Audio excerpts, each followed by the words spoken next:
Hi, I'm Robert Thiemann. I'm the founder and editor and director of Frame in Amsterdam. Welcome to Frame Live. Today we will speak about post-pandemic event design. We've been talking about post-pandemic design for work, for hospitality, for residential spaces.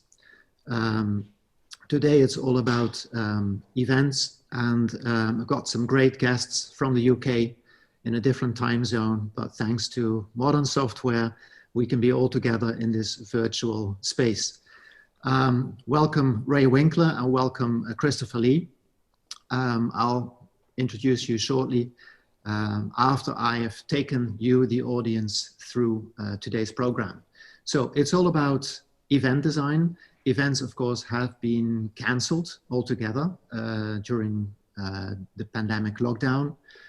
And now the world is slowly but surely opening up.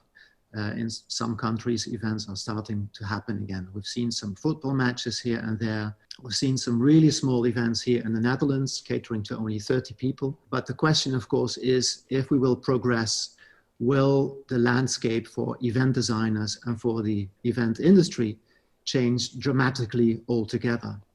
We've seen a lot of virtual events happen over the past months. Will they stay? Will they remain on the market as part of physical events, or will physical events get back to the old normal? In any case, this is what we'll be discussing this afternoon. But first, let me take you through today's program. So we will be discussing around images that Ray and Chris have submitted to us. And these images represent various states over the past couple of years. We begin with their, let's say, representation of pre-pandemic event design. What were events like in the old days, some 6 months ago? Then what happened to events during lockdown, and how did that change the lives of people like Ray and Chris working in the event industry? Then in the Netherlands and some other countries, events are starting to happen again. What do they look like? Have they changed? Which measures have been taken? And then what will happen in the long-term future for events when we will be living with the coronavirus, or maybe not, or maybe with another virus? We simply don't know, but we have to be ready for whatever will be coming. This will heavily impact event design in general. So I'm really curious to hear what Ray and Chris will have to say about that. Speaking about Ray and Chris, Ray is the CEO of Stufish Entertainment Architects from the UK. And Stufish works for people like Beyoncé, Lady Gaga, U2, you know, the real big stars, the real prima donnas. And Stufish creates, let's say, the content design for the shows of these people. Then Christopher Lee is the managing director of Populous, also from the UK. And Populous is a global architecture firm that specializes in the design of sports and entertainment venues. Think football stadiums, think Olympic stadiums, think the Super Bowl as well. Let's say Populous designs the hardware for these events, the infrastructure. So it's a fantastic combination to have here on Zoom. And let's begin with the first set of slides. And we'll begin with Ray. Ray, you sent us these images. Can you tell us what they represent for you? Yes, the unmute button, very important. Thanks for having us, Robert. It's very exciting to be here. We in the studio, as entertainment architects, have always designed for audiences. They're our core clientele, really. Although we design for stars, we design the events in order to have the audiences enjoy these. And what we were obviously looking at in this pre-pandemic is the ability to gather, for large crowds to gather and come together. And that hasn't really changed. And what we've done here is a collage between an event at Croke Park in Dublin that was held in 2018 to 90,000 people, and the Odeon of Dionysus in Athens, which was built somewhere around the 6th century before Christ, and had a capacity in its peak of 17,000 people, which is, akin to a modern day arena. And what occurred to us is that the model for us consuming entertainment hasn't really changed in the 25 centuries that separated these two venues. And that's because, in the core, we are still the same. We're a tribal people. We have emerged out of a society that has always been narrative driven, congregating around the campfire and telling stories and sharing memories. And as we progressed and technologies in architecture, technologies in entertainment design have changed, but the core essence really is for us to come together and share this experience together. And what's really fascinating for us is obviously, what does this mean moving forward? And this will be part of this conversation. How will these events change? And how will the venues that, house these events change? But for us at this point is really understanding that this link of how we can entertain and how we consume entertainment has remained virtually unbroken for a very, very long time. Thanks, Ray. Speaking about venues, that's where you come in, Chris. So let's have a look at the image that you sent. It looks like a football match with the Dutch team playing against the English. I think it's a Tottenham game in the new stadium we've just opened. And the reason I chose this as my sort of image in the pre-pandemic situation was, very similar vein to what Ray's talking about. I think the reason I love being involved in designing venues, football stadiums, arenas, theatres, is that incredible shared experience and that moment that we seem to crave as humans. And I think, as Ray said, have for millennia craved this idea of sharing an experience with a group of people.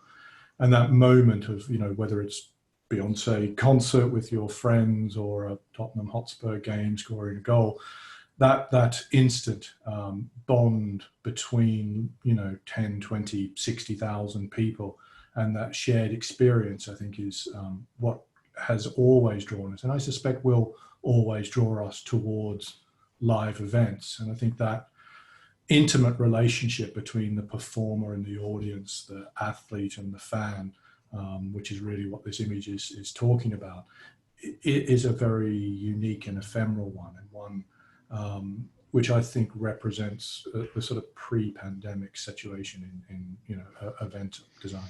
So both of you speak about the shared experience as being the crucial elements of an event, bringing people together to share experiences.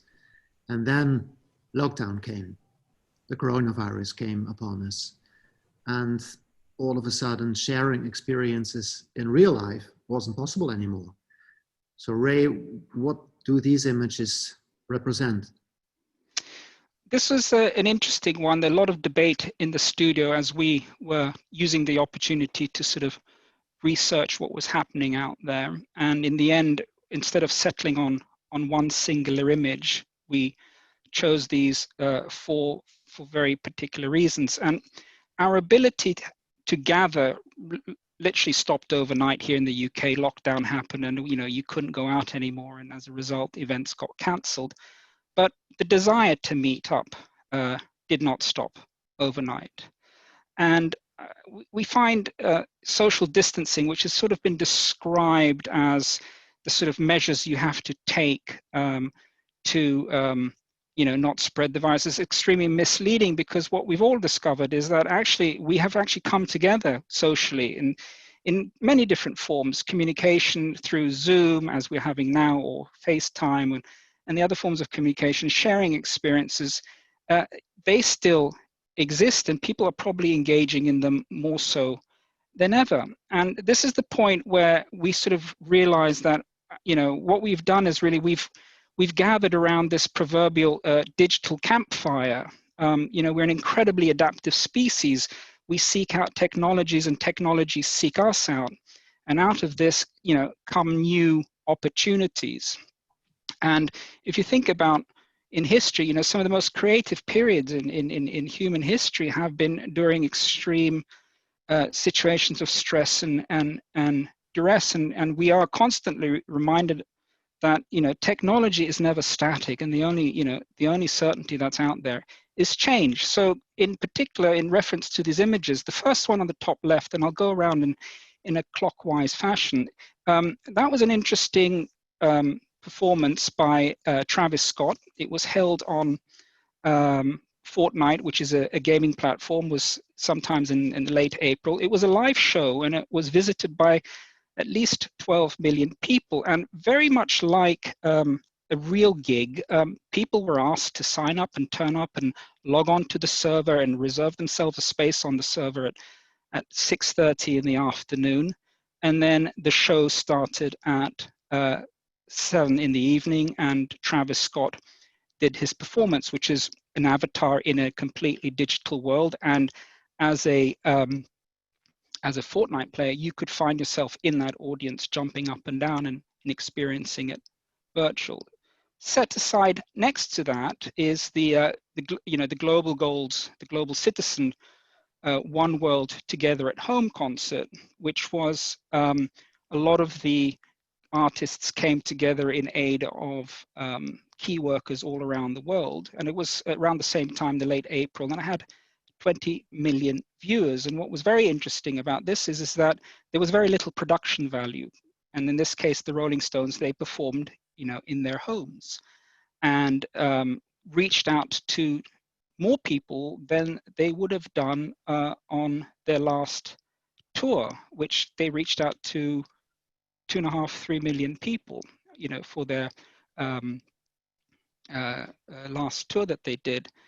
And then the next one, which is Katy Perry, was an extended reality performance on American Idol broadcast. That was a bit later in May, and that was using technologies that are becoming more readily available to us, in which live performances are happening within a digital environment. And we chose this image in particular because obviously in the digital environment where you're freed from any things like gravity and physical constraints, these worlds can turn into very, very intriguing visuals.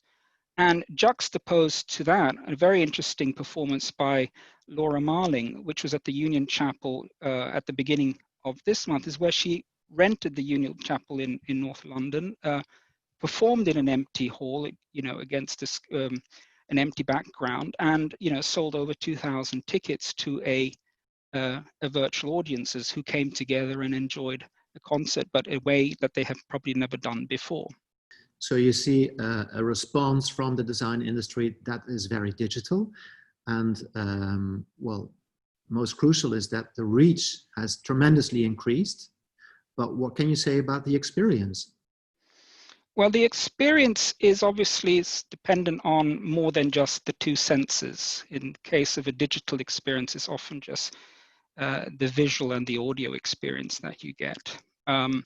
And I think one can't underestimate how we as human beings engage in all of our senses. And so at this stage, you can't imagine that technology is capable of replicating the feeling that you have to going to a summer festival with the summer breeze, and, you know, the proximity of your friends, and you know, the taste of wine and beer, and the you know, consumption of music in a way that is maybe not perfect, but is embellished within the overall environment. And I think that's where this lockdown period has been a great experimental petri dish for our industry to see, you know, what goes. And the real challenge really, which is a further conversation later down, is how much of this technology that and this experience that we've discovered in this lockdown period will we take on with us as we move out of this period, and how much of this will just disappear because it just never stood up to the overall desire to experience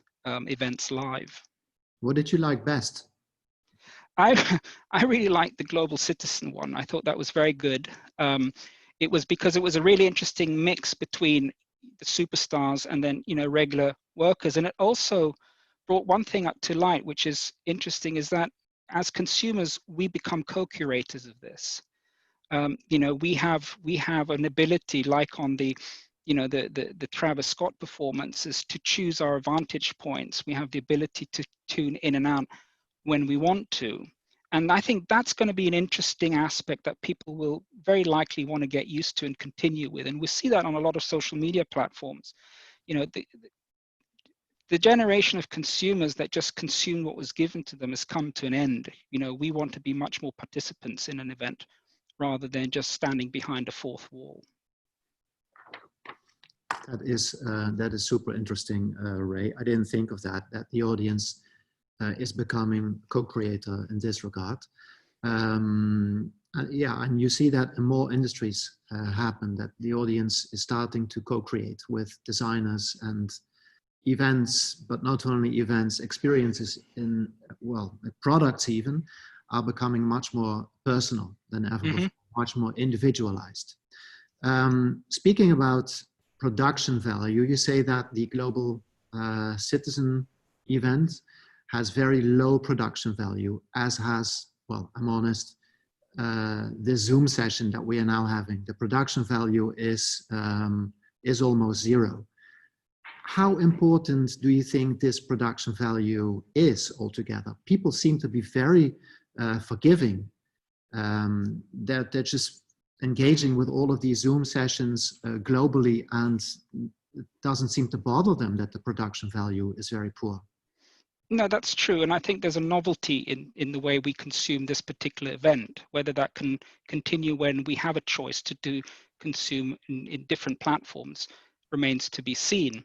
What's interesting, though, is if you look at the Travis Scott performance within the Fortnite environment, is the virtual world hasn't really come up with a design language that does its justice. It's still in search. It's incredibly fragmented, and it hasn't quite found its footing as to how to represent that. And for anybody who would have seen this video and watched it, you know, the beginning shows a stage floating on a lake, and in a digital world where we can imagine everything and are not hemmed by any constraints that we are in the physical world, it's still interesting to see how the references are going back to things like steel trussing and moving lights and circular screens, all of which are prevalent in the physical world, none of which and are there for a particular reason, none of which are really necessary in the digital world, yet we hark back to that language and bring that into the digital work. And I think as we get more comfortable with this digital environment, and as these different technologies and media become second nature and design tools for us,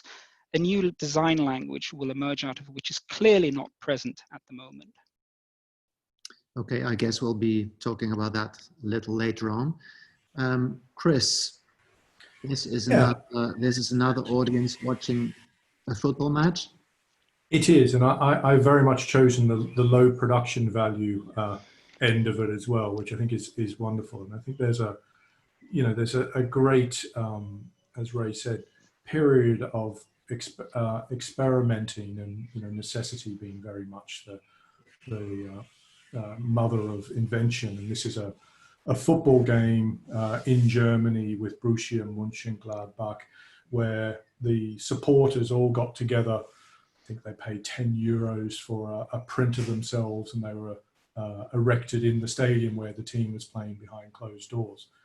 And I think it's a really nice little dialogue of this sort of audience performer relationship, and how important it is. And if you speak to any of the sort of athletes or performers, I mean, playing to an empty theatre or playing football in an empty stadium is a very unnerving experience. And that relationship between spectator, viewer, and performer, I think is very much what the whole thing is about. So I think this is a nice little analogy of experimental and sort of lo-fi participation to try and simulate. And I think really we're in the midst of a kind of renaissance, I think, in many levels. And clearly once we start talking about virtual reality and some of the events that Ray's been talking about, how we can move forward into a future where we mix both remote and live audiences, remote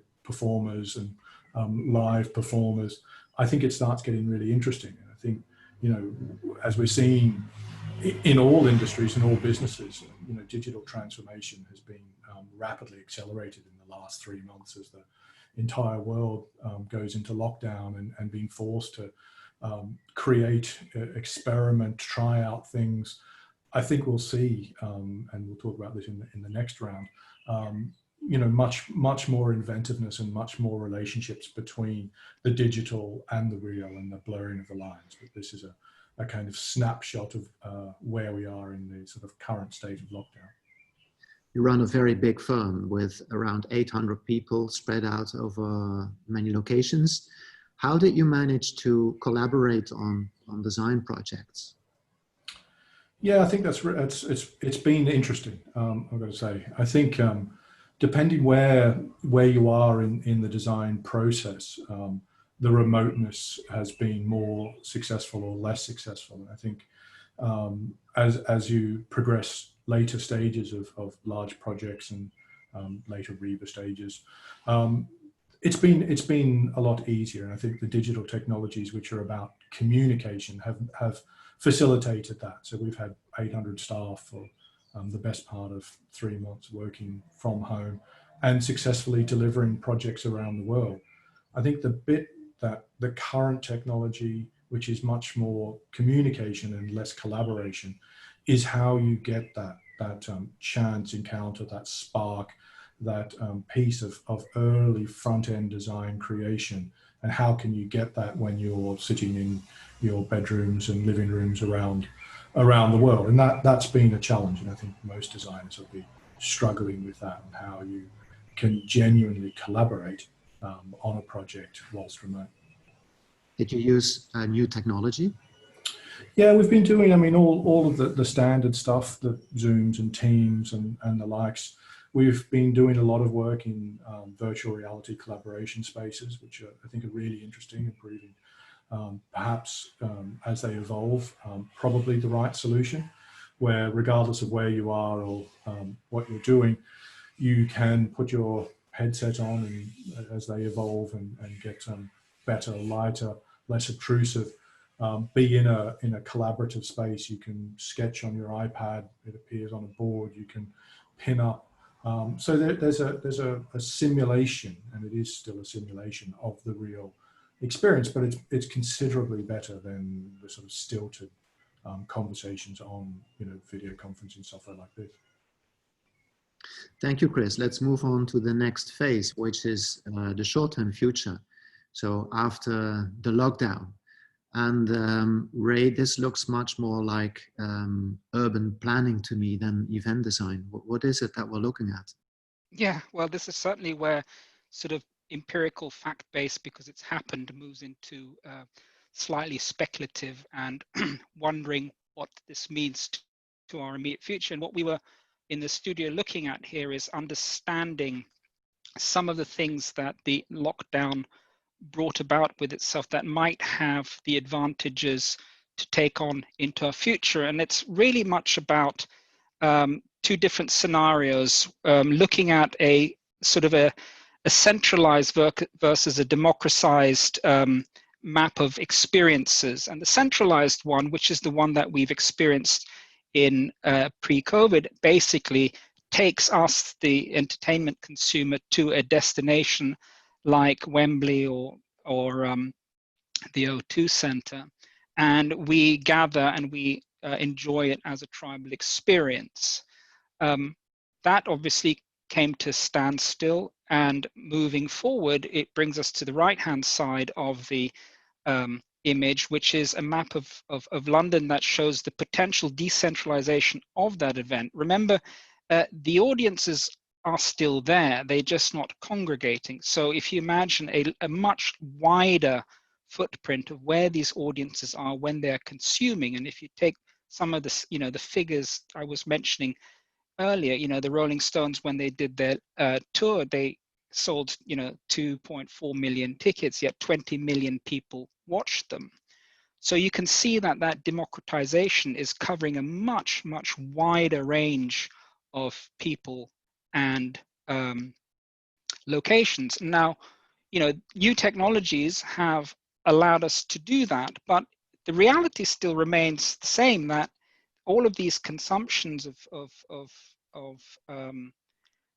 what we've experienced in lockdown, we can take with us into the short-term post-COVID future, but will they really deliver what people are yearning for? And people will want to have more than just an experience like they've had previously, and probably will gravitate towards coming together again.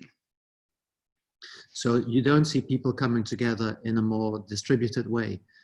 We do. I think for the immediate future, it will have to be. Because, and this is obviously dependent on country to country, territory to territory, and sometimes even county to county as to what the regulations are. So you can absolutely see yourselves, live events still happening, but they're happening under different pretext. This could very well be a map of London pubs that have live entertainment venues that people could come and enjoy their bands. It will just not be those mega events, which a lot of the industry has now gotten used to. Could you imagine an event that normally would have taken place in the O2 Arena being dispersed all over London? I could. It's a tricky one, and there's been a lot of conversations with a lot of our colleagues about this. Underlying all of this is the business model as to why these events happen in the first place.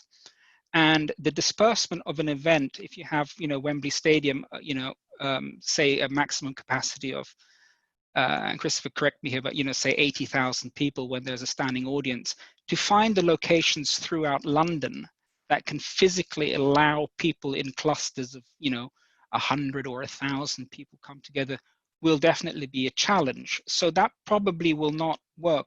Furthermore, a lot of the venues coming out of this lockdown period will just not be able to cater for a lot of these measures that need to be put into place in dealing with certain requirements of keeping people apart, circulation routes. A lot of things will have to change. How quickly they can change, that's anybody's guess. So no more mega events in the short-term future, lots of small-scale events. Well, the variable here is how short is a short-term future? Are we talking about months, or are we talking about 6 months or a year? And where are we talking about? You were mentioning in Holland, things have already eased up. People can go to restaurants, but limitations of 30 people for live performances. If we speak in 3 months' time, will that still be the case? I don't know. A lot of it will depend on what the science tells us about how contained the virus now is and what risks we can take. But what I do know is that at any given opportunity, people will come and congregate. And a recent example here were the demonstrations that we experienced in London. 20,000 people turned up. There was no social distancing, and that's because they had the desire to do so. And so I think that urge within humans to come together for a common cause is a really strong one, and one that would be very, very difficult to contain for a long time. Mm-hmm. Yeah, I totally agree with you, Ray. Chris, what are we looking at here? This looks like, well, what is it? Right. Well, I guess this is two versions of a kind of short-term future, and like Ray said, that we don't know how long that short-term is, but it's the Berliner Ensemble and their recent performance in a socially distanced setup, where all of our clients around the world are looking at how can we translate and transfer from the current round of sport, particularly behind closed door games, as we'll finish out things like the English Premier League season behind closed doors, into some kind of socially distanced venue. and what that means and how that translates as the varying social distances change, country, state, city, but also as they evolve over a period of time. From our current requirement here in the UK is a full 2 metre separation of everybody at all times, and the planning, as you can imagine, that goes into overlaying a large football stadium, for example, maintaining that 2 metre social distance at all time is interesting and complex, but achievable. But clearly the capacities reduced significantly. That you're dropping a 60,000 seat stadium to somewhere between a 10 and 20% of its total capacity, to make sure that all of our spectators would remain at 2 metres apart at all times. And I guess the flip side of that is very much as Ray was sort of saying, that at which point does the business and the model not make sense for arenas or theatres or stadiums to open up to a crowd of 10,000 where you normally have 80,000 or however it works? And how can you incorporate and engage the remote audience and the spectators and fans who would normally have gone to that event, but can't because of the capacity limits? The image on the right is Futurelands Festival. It's a Thomas Dolby virtual festival, which I think is interesting. I think there's, as Ray said, I think there's some really a long way to go for the digital space and the virtual space to find its design language and design aesthetic, and we're still very bound by the things we know. We still mostly, other than the few floating people you can see, bound by gravity. But how do those two worlds then merge? And I think that's where I think it gets really interesting in the short term and definitely in the long term. That if you thought about football, for example, so Jerry Jones, who's the owner of the Dallas Cowboys, famously once said, 1% of my fans in the world will ever visit this stadium. We just opened up in Dallas, a huge 100,000 seat stadium.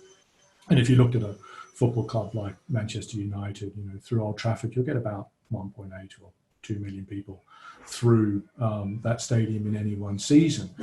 But claim and have 650 million followers around the world on their social media platforms. So how can you capture and incorporate those other hundreds of millions of people into a real event? And, I've sort of spent time, then you'll find around the world, there's a football match on in wherever, London or Berlin, and you'll be in some bar in some back block in Sao Paulo or Sharjah, and there's a group of Tottenham fans who are gathered, 50 of them, to watch the game together, live, but on television. And how can you tap into that remote audience, have them part of the actual live event? Because it is always and currently happening around the world. So I think this blurring of the remote audience and the live audience starts getting quite interesting. So that's exactly what we're speaking about in the next 15 minutes or so, how to merge the physical and the digital in a way that is experiential, but also creating a far bigger reach than you could ever do with only having a physical event. We're speaking about the long-term future here, and you addressed it a couple of minutes ago, Ray. We simply don't know when that future will begin, and will it be with the coronavirus, with another virus, without a virus? Will we be having a vaccine or not? Will there something else be in the way of organizing events? We don't know. We only know that people want to come together and want to feel safe. So how do you address that in the long run?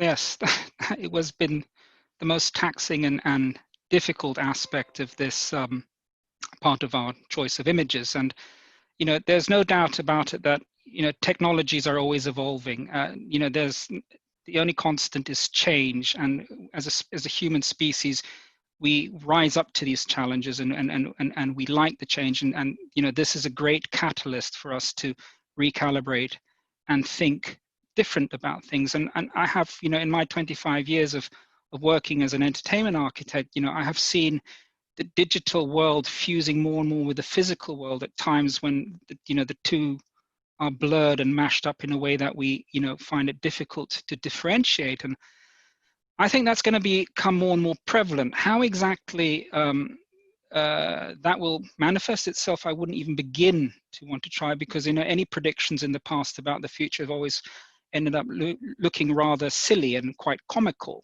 But what we do know is that we are a positive studio. We are embracing these challenges, and we are allowing ourselves to look at this not as a cause for too much concern, but a real springboard for opportunities as we move out of this and into a new era. So the desire to congregate, as I said earlier, I think is overwhelming. I think people are and will always be, in evolutionary terms, very, very closely akin to their predecessors. That's not going to change. And so we took a position in the studio that however long-term this future is, and there is no definition of what long-term is and no real definition of what future means, we wanted to embrace it with all of the gusto that as a studio that bridges the gap between the audience and the artists. We create that spark between the two, and that will happen again. In what way remains to be seen, but what we set out to do in this project, which we call We Meet Again, was to basically to amplify and celebrate everything that is great about human creativity and endurance. Even under the hardest times, people will come up with fantastic opportunities, new technologies, new solutions to problems.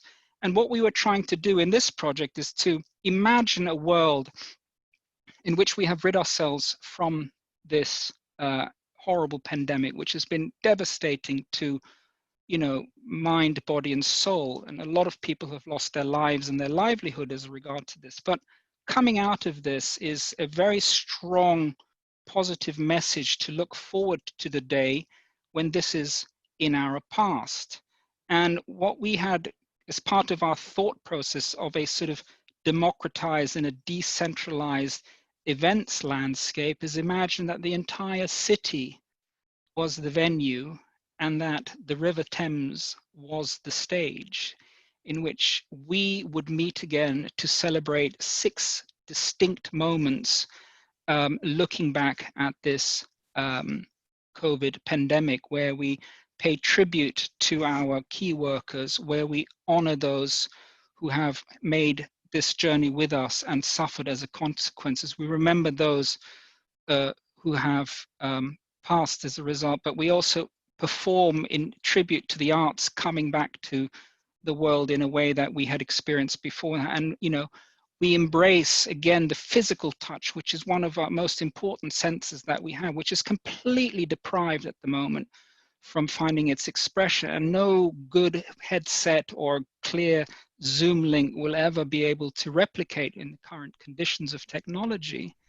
And then we meet again, which means we congregate as a forward-looking species that has overcome this period in a way that has a lot to celebrate and a lot to show for as to what we can achieve. So we remain positive that we will come back to a future that is not too dissimilar to what we've experienced in the past in terms of our ability to move. But I think we have reset and recalibrated some of our values. I think we have to look at the global society that we live in, the interconnectivity, our responsibilities towards our fellow humans, but also our environment. I think they have come really to the forefront. And for us at Stufish, technology has never been more than a means to an end. It's a tool. And we want to use this tool to create and shape this exciting future, which I think is out there and ready for us to embrace. Thanks, Chris. That is a very inspiring vision. You open up there and you speak about this speculative project, which has, let's say, a mobile stage that travels along the audience. Is there something in this speculative project that you could transfer to other events not taking place on a river? I think so. I mean, if you think about any of the different technologies that we have seen emerge in a particular market or in a particular discipline, it migrates sideways. A good example is LED technology. When I started my career, U2 had created at the time the largest video screen, which was incredibly heavy and very, very expensive and incredibly unreliable. 25 years later, it is very light, very cheap. The consumption of energy and the brightness have improved immensely, and it's quite ubiquitous now. You find a lot of that technology on buildings and on display boards all around us. So what we were trying to do in this speculative thing is to basically bring together the different elements that create the show, that creates the spectacle, that allows us the ability to dream and to breathe again with a fantastic optimism, and turn them into something that you probably wouldn't have seen in a Wembley Stadium, 2,500 drones flying, or a massive water curtain that we project onto, or giant sculptures that represent the arts, or a floating pyramid stage. These are things that are very, very unique to this particular location and a very particular event. But I think, like every good technology, it becomes the basis of cross-pollination across many different disciplines out there. Thanks, Ray. Chris, are we making events into gardening? Yeah, I think we are. I mean, I think... Is it the greenification of events? Yeah, I think there definitely is. I mean, I think all the stuff we've talked about up to now, the introduction and the use of technology, the mixing of the virtual and the live audience, I think had been happening, are happening. I think this current situation, the pandemic, will accelerate that. But I think one of the probably the biggest impact, I think, as someone who sort of is involved in the design of these buildings and the infrastructure, the architecture, is what do we as consumers, what's going to make us confident to go back into these event spaces, arenas, theatres, and the likes, after the pandemic has gone, and how does that shape what we expect of both public space and private space? I think there's going to be a huge impact on the way we think about the building. Certainly, clearly, cleanliness and sanitization is going to be a key part of a future life and a future event space. But I think there are broader ideas here, which I think this sort of 3 months of, I guess, a little bit of self-contemplation where the world sat at home, thinking about what do we want our world to be, and not necessarily directly relating to pandemics, but somehow tangentially. The idea of health and wellness, environmental sustainability. I think what's the quality, environmental quality of our space, not just the sort of architectural quality. I think they're going to have huge impacts on the way we design our future buildings. So the image on the left is actually Fenway Park in Boston, and this is already happening. They've set up a thing called Fenway Farms, using the flat roofs of the buildings around the stadium, where they grow all the vegetables that are used in the production of the food in the stadium.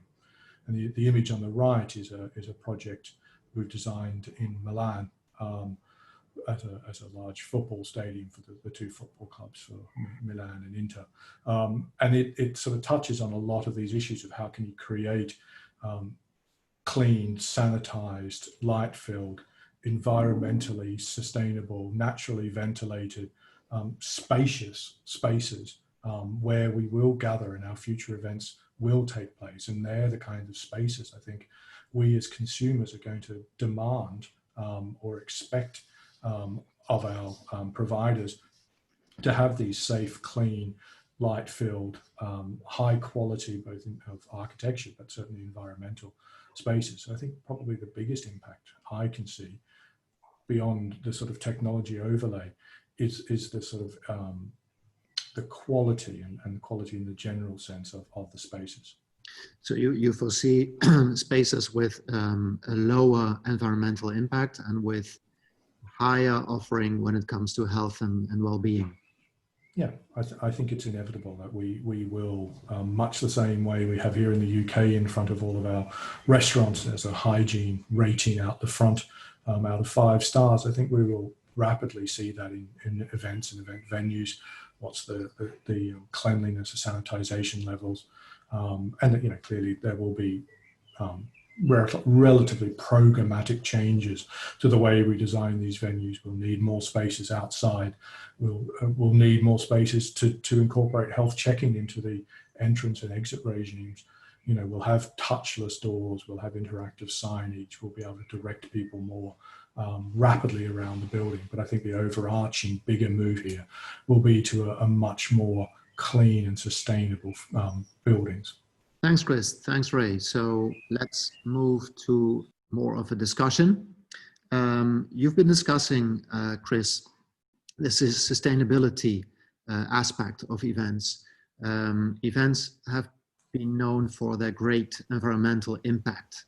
So many of the events that have been taking place, be them fashion shows or trade fairs or even gigantic sets for big events, they require a lot of effort in terms of money, in terms of material, with a big environmental impact. So how can we prevent this happening in the future? Well, I think much the same way. I think there's already a massive movement towards, certainly on the large scale mega events, for example. So if you look at an Olympics or something like that, the rapid incorporation into the building programs of massive amounts of temporary structure which is used and reused between varying events and components. So if you looked at London, for example, back in 2012, there was 10 times the amount of temporary overlay infrastructure incorporated into that single event than the previous 4 Olympic Games. So I think that there already is a move towards lighter, smaller, more environmentally friendly, and definitely more temporary use of these big things. I think gone are the mega events, I think, where countries would build these fantastic stadiums and arenas and swimming pools for an Olympics, and then watch them for the next decade sort of slowly crumble and rarely used. So I think the legacy is very much part of the design process. But I think really this last 3 months will only accelerate that move to have much more nimble, lighter, reusable infrastructure that we can move from event to event. If you look at trade fairs, for instance, they are around for 3 days, 5 days, 7 days, and they require a big move of people traveling around the world, lots of materials. Booths are being erected for just a couple of days, requiring a lot of money as well as material. How can trade fairs, shows be organized in an environmentally friendlier manner? Can they take place online? I mean, currently all kinds of events are taking place online. And what is missing, of course, is the tactile element and the element of connecting with other people, which is much easier and much friendlier when it takes place in real life. So how can events like trade fairs achieve that with a smaller environmental footprint? I think there are 2 aspects to this, if I just may add. There's the event itself and how it and what sort of standards it adheres to. As Chris was saying earlier, these Olympic stadiums being built and then left to crumble is a massive waste. So we need to get smarter and have a collective responsibility to stop thinking about, our current thinking is, from cradle to grave. We should be thinking from cradle to cradle, i.e. when something stops, it doesn't stop because it ends up in a landfill. You think about what happens to it next. So that's the event itself. The aspect where technology can help also a lot is precisely this congregation is having people turn up. So when, a few months ago, there was a report about on the live entertainment industry, it was, 90% of what we use in our touring structure is all recycled because the infrastructure gets used, whether it's a Rolling Stones a U2 or a Beyoncé concert, it's the same superstructure. It just manifests itself in a different way. The bigger problem, yes, they have an footprint. The bigger problem there is really the audience traveling to events, which makes no difference whether it's a football game or whether it's a concert or whether it's a trade fair. So I think as designers, we have a responsibility, more and more so now, and why I think this pandemic has been a really good reset button, is to start thinking about this cradle to grave, going from cradle to cradle, i.e. how do events regenerate themselves without these massive impact and footprints that they leave behind? So you asked the question, but can you answer the question? How do you do that?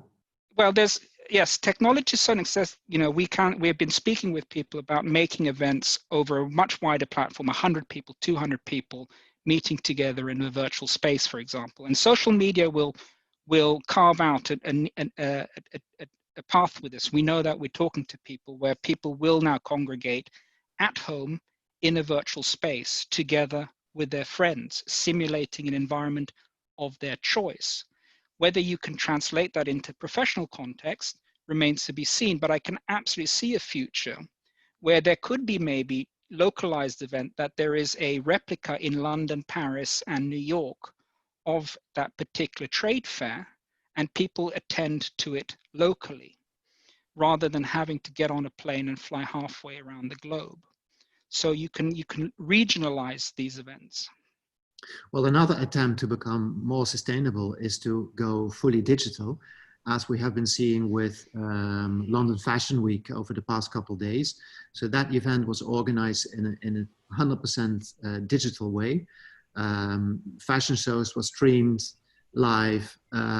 You could see behind the scenes interviews with designers, but again, the element lacking was people networking and congregating in real life. So how do you think that can be overcome? And shouldn't that be a part that you need to play in as a seasoned event designers?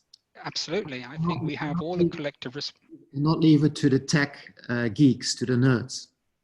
No, I mean, for us as entertainment designers, our world is based around people wanting to experience something and share that experience, and as a result have a collective memory of that experience.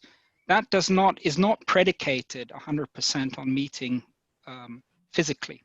It throws up a whole plethora of senses, as we talked about earlier. But if you go to an event, pick a Wembley Stadium going to Beyoncé, you're there probably with maybe 10 of your best friends, surrounded by the rest of people who are completely anonymous to you.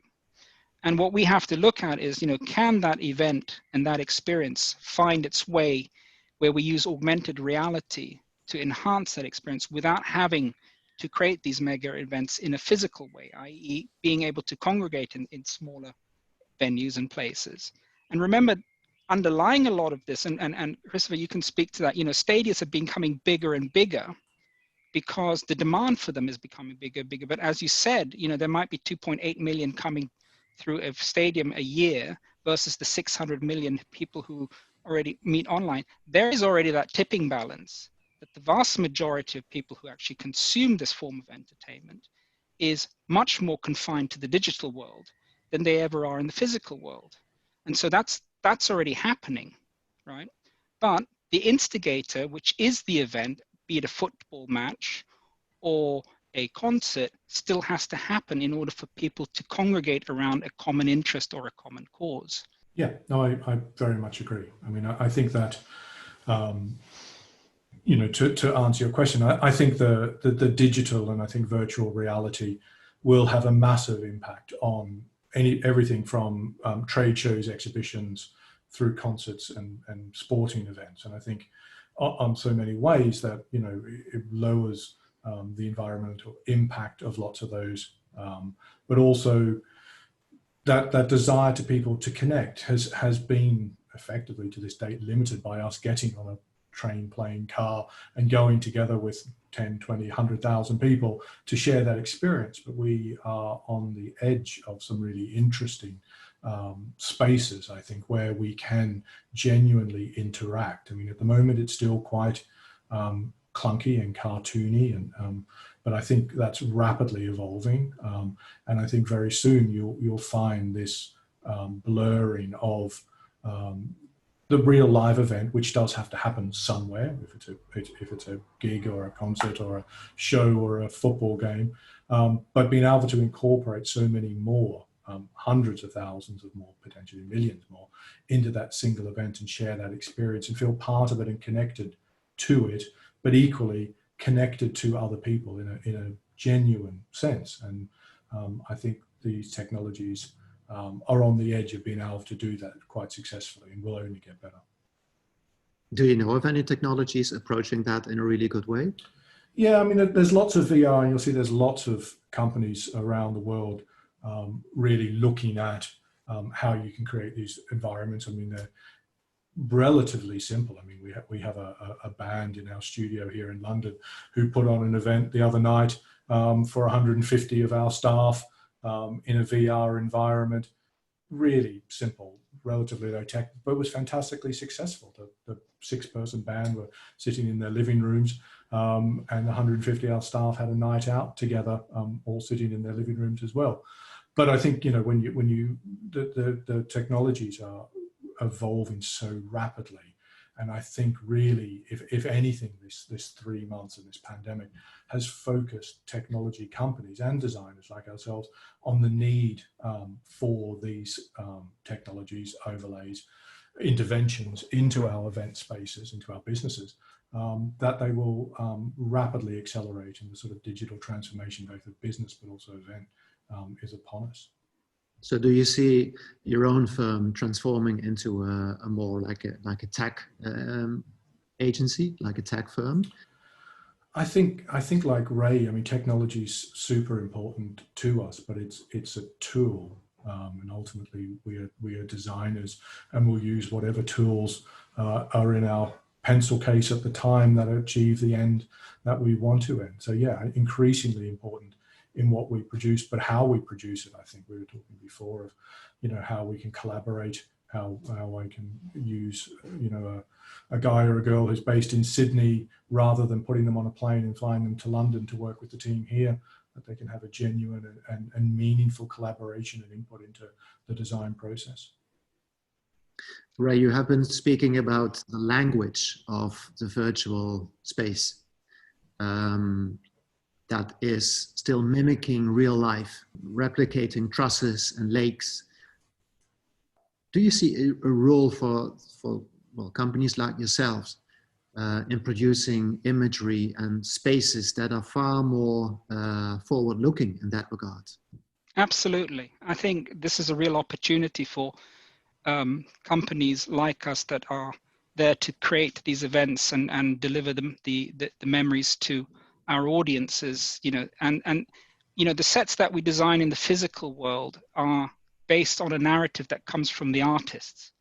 You know, we are creating the environment around the artist for the artist to be able to project and portray their narrative, their message to their audience, who happen to be physical in a stadium or on a field. And that language is very much based on the requirements, the technology that is available, you know, the ability to build it quickly and take it down quickly, and the fact that you need to have a certain volume of video screens and sound in order to satisfy 70,000 people in a stadium. When those requirements fall to the wayside, then there are different design parameters that will influence that environment. So when an artist comes to us and wants to create their environment for their, you know, we don't, you know, technology is still the tail that does not wag the dog, i.e. it is only there to help us extract from the artists what it is that they want to tell their audiences. And in that sense, the freedom to create that in a virtual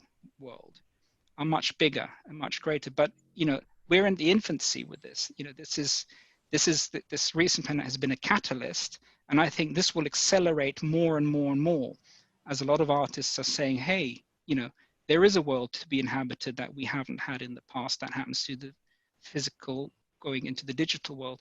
You know, who is going to design that for us? And that will hopefully be Stufish, because we're ever changing, we're ever evolving our design languages to adapt to these technologies. So in a way, you're saying that designers dealing with real spaces should really make an effort in dealing with virtual, digital spaces. We deal with virtual spaces 90% of our time when we design. This thing doesn't manifest itself until it's actually there. But how many clients now we've had who've come in who we've strapped a headset around their head and said, are you sure you want to appear 20 meters up in the air looking over 50,000 people? And they can say that with more certainty when they've actually had that, that VR experience, because it is simulating that. So yes, our design, as in sketches, it's all about the techniques that we use and the tools that we use to bring that design to life. For the greatest part of our working life, it's all in the virtual world anyway, until it gets built. Speaking about building, Chris, you build a lot. You design for big stadiums, big congress halls, for many people to come together. And you foresee a future in which you do such things with a much smaller environmental impact and with incorporation of lots of greenery, making spaces bigger, better ventilated, improving the quality of the spatial experience altogether. Now that is your vision, but to realize your vision, you need to have clients on board. Did you ever speak with your clients about your visions? And do they agree, and do they want to put the money where the mouth is? I think increasingly so is the chance. And yes, I think broadly speaking, clients globally have prioritized or had other priorities over their environmental footprint or green credentials of their buildings for many reasons. Very different around the world, depending where you are. Certain countries, certain states have regulatory requirements on certain sustainability codes you need to achieve. But I think really, ultimately, the driver in this is going to be us as the consumers. And I think as this world, and already is happening, beginning to see people saying, well, I'm not going to go to that arena, or I'm not going to go to that stadium because it doesn't fit with what I believe is right. And I think we're beginning to certainly see that in the theatre and the arena world, where bands like Coldplay who are saying they're not going to play until they can have a achievable, sustainable footprint that they think is acceptable, and certainly not going to play in venues which they think are not sustainable. And I think our audiences in those venues are going to say, well, I'm not going to go to venue X because I don't think it's got the right approach. It doesn't fit with what I believe in is correct. And I think that's the bit which will drive our clients and ultimately the people who fund these buildings to say, well, it isn't just a sort of regulatory requirement to tick the box to get a BREEAM good or outstanding, but it's something we genuinely believe in and something we will wholeheartedly embrace and incorporate into the entire process. So I think, yes, it is changing, and yes, I do think this will accelerate that. And you do think that artists need to take their responsibility in saying that they won't perform in arenas that are not up to, well, certain standards? Well, I think you're already seeing that. I think you're beginning to see that already, that certain artists are very conscious of their carbon footprints and environmental credentials of their tours. I'm sure Ray can speak more eloquently and more knowledgeably than I, but I think that has already begun to happen and will only accelerate. And we, at the other end of providing the venues, or with Ray providing the shows, how do we respond to that, provide the kind of venues that both the artists, but also, more importantly, the consumers, the visitors, the spectators, will also demand. Thank you, Ray. Thank you, Chris, and thank you, audience, for being with us. I have seen quite some questions, but actually we have been answering the majority of them. So I won't, unless there's one last pressing question from the audience, I won't go into them anymore. Instead, I'll sum up what I learned from you guys this afternoon. So I learned that people will always come together in the future because they have been doing so, well, since the beginning of life on Earth.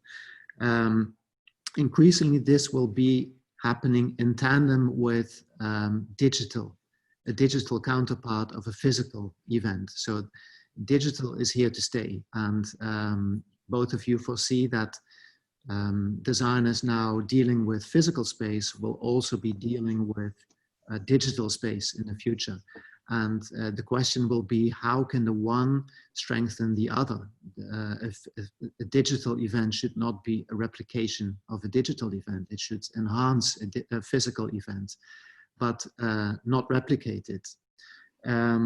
Something else that came up is that in doing so in creating digital events, designers need to find a new kind of language, not mimicking what is around already, but inventing a new world. And what will that new world look like? How would it make us feel? And speaking about feelings, Chris, you spoke about venues with a much smaller environmental impact. You foresee that venues where people will come together in the future will be much greener, will have better air quality, will cater much more than now to human well-being and also to the well-being of the planet, so to say. So that requires a lot of effort also from your side to convince clients to invest in those kind of venues. That will not be forgotten and forlorn after a certain event has been taking place there, such as the World Cup in Qatar, for instance. What will happen to those buildings? The Olympic Games in Japan, what will happen to the swimming pool over there once the event is over? And last but not least, Ray, I found that very intriguing. You see a much bigger role for the audience in the future in co-creating events together with designers and making these events much more personal than they've ever been before. So that's my takeaway from this afternoon in a very improvised manner. All I am going to say now is thank you, Ray. Thank you, Chris, for sharing your experiences and your visions. Really inspiring. Thank you, audience, for being with us today and for being so engaged, because most of you stuck around for more than an hour. And many of you have asked questions, and I didn't reach out to you personally, but I've seen your questions and try to incorporate them into mine. And last but not least, this is a Frame Live event, the recording of which will be available in probably a day or two from now, so on Thursday this week, with a write-up with more considered takeaways of this afternoon's event on frameweb.com. So there you can see a recording of the event. And I'm promoting now the next Frame Live event, which will take place Thursday, the 25th of June, and will not be speaking about post-pandemic design, but it will be speaking about inclusivity in the design industry. And to be more precise, the lack of inclusivity in the design industry. Thank you again for being with us. Hope to see you soon. Goodbye. Thank you very much, Robert. Take care.